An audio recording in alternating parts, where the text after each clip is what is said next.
Uganda کے army chief موہوزی کا حیران کن مطالبہ، ترکی سے $1 ارب کے ساتھ خوبصورت دلہن کی بھی کی خواہش۔ سوشل میڈیا پر بیان نے مچایا ہنگامہ۔ اس سے پہلے اطلاویو پرائم منسٹر سے بھی شادی کی خواہش ظاہر کر چکے ہیں۔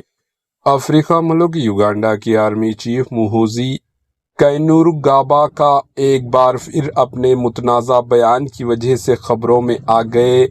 انہوں نے ترکی سے مطالبہ کیا ہے کہ وہ صومالیہ میں اپنے کردار کے بدلے یوگانڈا کو $1 ارب فراہم کرے، لیکن حیرت کی بات یہ ہے کہ اس مالی مطالبے کے ساتھ ساتھ انہوں نے ایک عجیب و غریب خواہش بھی ظاہر کی، جس میں کہا گیا کہ ترکش کی سب سے خوبصورت خاتون کو ان کی دلہن بنایا جائے۔